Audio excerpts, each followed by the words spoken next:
When I first started making videos, I had a very simple approach. I'd grab my camera, head outside and film whatever felt right in that moment.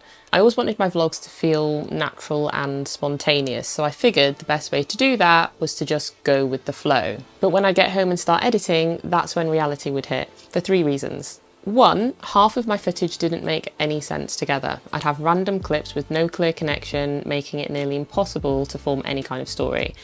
Two, I'd often forget to capture important shots. Maybe I missed the establishing shot that would have set the scene, or I skipped over key details that would have made the video more engaging and made it make more sense. And then three, editing would turn into a complete nightmare. I'd spend hours trying to force clips together in a way that made sense, and sometimes I'd even have to scrap entire sections because they just didn't work and just didn't fit the overall video. So it got to the point where I knew that I had to start planning my videos, and I'm not talking about scripting every single word or meticulously planning every single shot, even though that's what I did for a long time and it's something that I still do today for certain videos, like this one for example.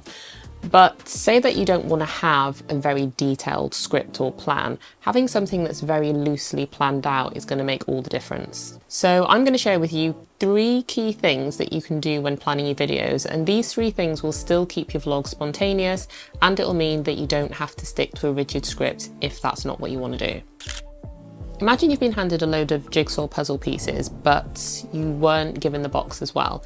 You don't know what you're building, so you just keep trying to find the pieces that might work together, but it's taking forever and it's no longer enjoyable. It just feels like a chore and you eventually give up, leaving the puzzle unfinished. That's kind of what editing a video is like when you don't know what it was meant to be in the first place. Even the most relaxed, unscripted vlogs become way more enjoyable to watch and easier to make when there's a clear reason behind it in the first place.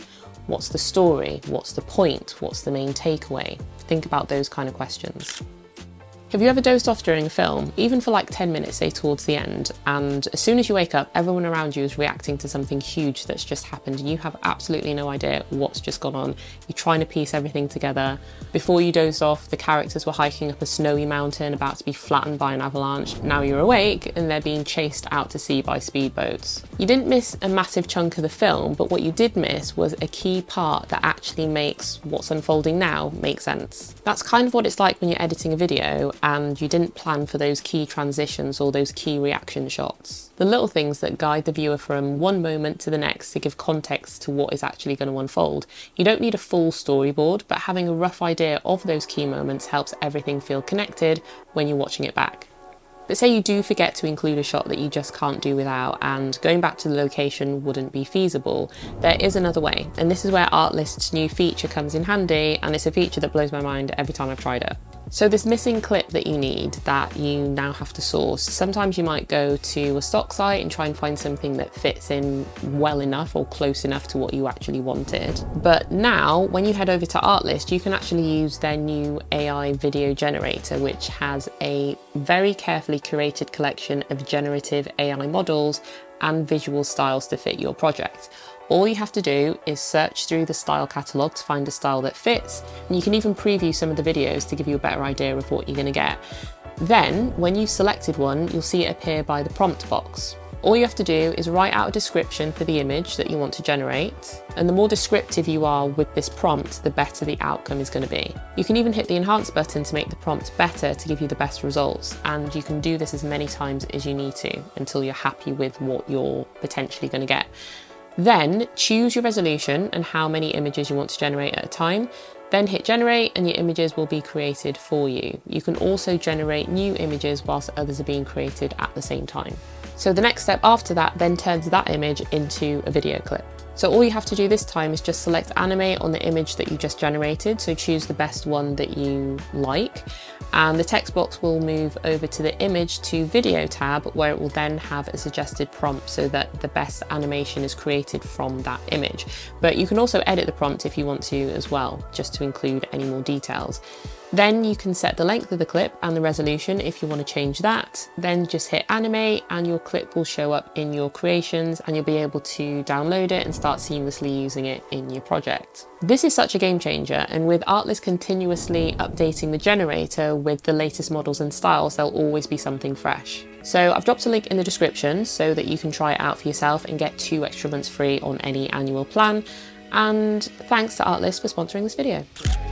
Now for the third point when planning your vlog, think about it like packing for a trip. For me, I always go back and forth. Am I overpacking? Do I really need that extra t-shirt or hoodie? But the thing is, I just know the day that I don't bring the extras because I don't want the extra weight in my suitcase will be the day that something spills down my front or I get caught in the rain or something. Footage works the same way. You might think I won't get that extra shot because it's just too many clips, or I'll cut the recording soon because I probably won't need the tail end of it anyway. And those clips will inevitably be the ones that you wish that you shot or just held on for that little bit longer. You don't need to film every second, but getting a few extra angles or reaction shots, or just holding a shot for an extra few seconds to the point where it starts to feel kind of uncomfortable can be the difference between a smooth edit and a frustrating one. It's about giving yourself options just in case. But there's a balance, because overshooting can slow you down and make you a little bit indecisive in the edit, which can make the editing process take that little bit longer. So it's a bit of a judgment call, and this is where planning does really start to help you. So if you think about your video on the whole like cooking a meal, it'll make the whole picture clearer. You don't have to follow a full-on recipe, but you do need to know what you're cooking so that you can buy the right ingredients in the first place. Without knowing, you'll walk around aimlessly in the supermarket for ages buying random bits and pieces. When it comes to making the meal, you'll start chucking things together, hoping for the best, and while that might work in some cases, in others you'll make something which will probably be unsalvageable. Is that a word? Not salvageable. Once I started thinking about it in this way, it just made the whole process a lot easier and more enjoyable as well. My vlogs were easier to film, a lot quicker to edit, and they just made more sense. So if you don't currently plan your videos, I definitely recommend doing so, just even very loosely, just to make your life easier. And don't forget to check out Artlist's new AI video generator as well, because yeah, it's pretty good.